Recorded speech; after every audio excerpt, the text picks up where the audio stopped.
நம்ம சேனலேருந்து தொடர்ந்தாப்பில் நீங்கள் வீடியோக்களை பார்க்க நினச்சிக்கணும் இது நம்ம சேனலை சப்ஸ்கிரைப் பண்ணுங்கள் கீழே பெல் சிம்பிள் இருக்கும் அதையும் கிளிக் பண்ணுங்கள். சரி வாங்க நம்ம வீடியோக்குள்ளே போகலாம். வணக்கம் நண்பர்களே. கிராமத்தில் பிறந்து பல ஆண்டுகளாக நகரத்தில் வாழ்ந்தவர் தான் பெண் சாஃப்ட்வேர் இன்ஜினியர் ஜீவிதா. கடலூர் மாவட்டம் பண்ருட்டி அருகே புதுப்பேட்டை கிராமத்தை சேர்ந்தவர் தான் ஜீவிதா. ஜீவிதாவுக்கு பூர்வீகமாக நிலங்கள் எதுவும் இல்லை. விவசாயத்தை பற்றி தனக்கும் தன் குடும்பத்தாருக்கும் பெரிதாக எதுவும் தெரியாது என்கிறார். அப்பா சேகர் ஒரு பள்ளி ஆசிரியர், 2 பெண்கள், ஒரு ஆண் பிள்ளை. அந்த குடும்பத்தில் அப்பாவின் கனவெல்லாம் பிள்ளைகள் படித்து ஏதாவது ஒரு வேலைக்கு சென்று தங்களுடைய வறுமையை போக்க வேண்டும் என்பதுதான். அப்படிதான் தன் முதல் பெண்ணை பட்டப்படிப்புக்காக படிக்க வைத்துள்ளார். அதற்கு பிறகு உடல்நலக் கோளாறு காரணமாக தந்தை உயிரிழந்ததைத் தொடர்ந்து அம்மா அமுதாதான் குடும்பத்தை கவனித்து வந்துள்ளார். இந்த நிலையில் ஜீவிதா சேகரும் கல்லூரியில் சேர்க்கப்பட்டார். 12ஆம் வகுப்பு வரை தமிழ் வழி கல்வியில் அரசு பள்ளியில் பயின்றவர் ஜீவிதா. காஞ்சிபுரம் கல்லூரியில் பிஎஸ்சி சமஸ்கிருதம் மற்றும் கணினி அறிவியல் பிரிவுகளில் சேர்க்கப்பட்டு பயின்று வந்துள்ளார். நல்ல மதிப்பெண் எடுத்த நிலையில் கல்லூரி தேர்வுகளில் தேர்ச்சி அடைந்த பின்னர் ராஜஸ்தானில் உள்ள ஒரு கல்லூரியில் எம்எஸ் பயின்றுள்ளார் ஜீவிதா. அதன் பின்னர் சென்னையில் உள்ள ஒரு ஐடி நிறுவனத்தில் வேலைக்கு சேர்ந்து வருமானம் ஈட்டத் தொடங்கியுள்ளார்.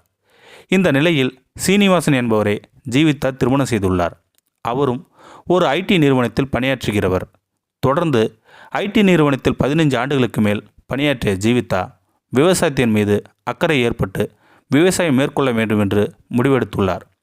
அப்பா ஆசிரியர், அம்மா குடும்பத் தலைவி. இப்படிப்பட்ட சூழ்நிலையில் நாங்கள் எல்லோரும் படித்து ஒவ்வொருவராக ஒரு வேலைக்கு போனோம். அக்கா ஒரு ஐடி நிறுவனத்தில் வேலை செய்கிறார். தம்பி மெரையான் இன்ஜினியர். நானும் ஒரு ஐடி நிறுவனத்தில் வேலை செய்கிறேன்.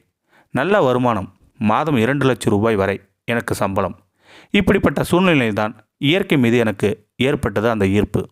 உணவுப் பொருட்கள் பெரும்பாலும் ரசாயனமயமாக்கப்பட்டு உண்ணப்படுவதால் ஏற்படுகிற நோய் பிரச்சனையை நாம் அதிகம் சந்தித்து வருகிறோம். எனவேதான் செயற்கையாக தயாரிக்கும் உணவுகளை விடுத்து இயற்கையாக ரசாயனம் பயன்படுத்தி உணவுகளை தயாரிக்க வேண்டும் என்கிற எண்ணம் எனக்குள் மேலோங்கியது. அதுதான் எனக்கு விவசாயத்தின் மீது ஒரு நாட்டத்தை ஏற்படுத்தியது என்கிறார் ஜீவிதா. நான் பலரிடம் இப்படி விவசாயத்தை பற்றி எப்படி செய்வது என்று கேட்டுக்கொண்டிருந்தேன்.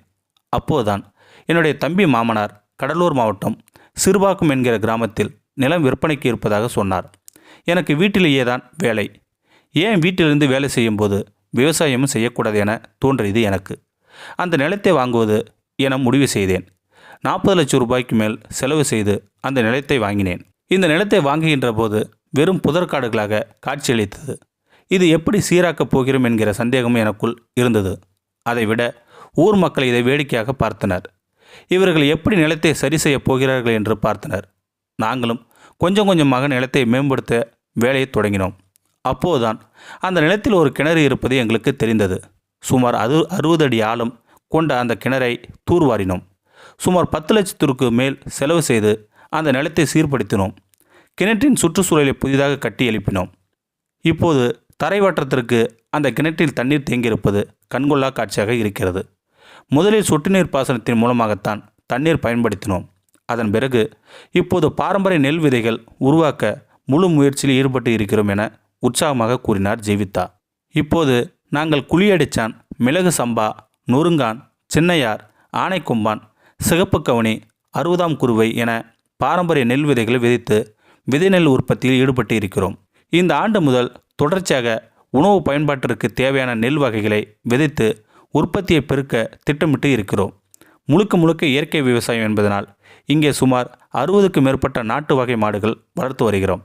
அதன் சாணம் உள்ளிட்ட கழிவுப் பொருட்களை உரமாக்கி எங்களுடைய விவசாய தேவைக்கு பயன்படுத்தி வருகிறோம். ஒரு நெல் ஒரு நாற்று என்கிற முறையில் நெற்பயிர்கள் நடவு செய்து வருகிறோம். அதனால் பெருமளவு பொருளாதார சேமிப்பு எங்களுக்கு ஏற்படுகிறது. இன்னும் இந்த மண் இயற்கை விவசாயத்திற்கு தன்னை தயார்படுத்திக் கொள்ளவில்லை. கொஞ்சமாகத்தான் அதை சரி செய்ய முடியும். மேலும் நிலத்தை சுற்றிலும் அகழி தோண்டியிருக்கிறோம். மழைநீர் நிலத்தை பாதிக்காமல் இருக்கத்தான் அந்த அகழி. அதோடு பாரம்பரிய மர வகைகளையும் காய்கறி தோட்டங்களையும் பயிரிட திட்டமிட்டு இருக்கிறோம். ஒரு வகையில் இங்கே வேலை செய்வது ஒரு மன நிம்மதியை எங்களுக்கு வழங்குகிறது. நான் மட்டுமல்ல, மேலும் ஓரிரு கிராமத்து நபர்கள் என்னோடு இங்கே பணியாற்றி வருகிறார்கள். அவர்களுக்கு ஒரு கௌரவமான சம்பளத்தை நான் வழங்கி வருகிறேன். பெரும்பாலும் விவசாயம் செய்ய வேலையாட்கள் அதிகமாக வருவதில்லை. வெவ்வேறு காரணங்களை அதற்கு சொல்லலாம். அதனால் இயந்திரங்கள் நாட வேண்டிய அவசியம் எனக்கு இருக்கிறது. மனித சக்தியை பயன்படுத்தி தான் விவசாயத்தை செய்ய வேண்டும் என்கிற ஆர்வம் இருந்தாலும் கூட அதற்கு ஆட்கள் கிடைக்காத ஒரு கவலை எனக்குள் இருந்து கொண்டே இருக்கிறது. வேறு வழி இல்லாமல் தான் சில நேரங்களில் இயந்திரங்களை பயன்படுத்தி விவசாயத்தை செய்து வருகிறோம். இன்னும் ஓரிரு ஆண்டுகளில் பாரம்பரிய இயற்கை உணவுப் பொருட்களை விற்பனை செய்யும் ஒரு அங்காடியை இந்த பகுதியிலே அல்லது சென்னை போன்ற பெரு நகரங்களிலே துவங்கியிருக்கிறோம். அது நம்முடைய உடலை பாதுகாக்கும், நோய் எதிர்ப்பு சக்தியை உருவாக்க பயன்படும் நல்ல பொருட்களை எவ்வளவு விலை கொடுத்தாலும் வாங்குவதற்கு மக்கள் தயாராக இருக்கிற இந்த நேரத்திலும் இயற்கை உணவுகளை விற்பனை செய்வதும் மக்களை வாங்க வைப்பதும் நன்றாக இருக்கும் என்று கருதுகிறேன் என்றார். காலங்காலமாக விவசாயம் செய்து வரும் விவசாயிகளே விவசாயத்தில் ஒன்றுமில்லை என்று நிலங்களை விட்டுவிட்டு நகர்ப்புறங்களில் வேலை தேடி செல்கிற இந்த நிலையில் நகர்ப்புறத்தில் கையின் நிறைய சம்பாதிக்கும் இந்த பெண் கிராமப்புறத்தை நோக்கி விவசாயம் செய்ய வந்திருப்பது வரவேற்க தகுந்தது என்றாக பார்க்கிறோம். ஒரு பக்கம் கணினி, மற்றொரு பக்கம் கலப்பை என 2 குதிரைகளின் சவாரி செய்தது போல செய்து வருகிறார் மென்பொறியாளர் ஜீவிதா. இந்த வீடியோ பற்றி கருத்தை கீழே இருக்கிற கமெண்ட் செக்ஷன் சொல்லுங்கள். அப்படியே நம்மளுடைய சேனலை சப்ஸ்கிரைப் பண்ணுங்கள். கீழே இருக்கிற பெல் சிம்பலை கிளிக் பண்ணுங்கள். தேங்க்யூ ஃபார் வாட்சிங்.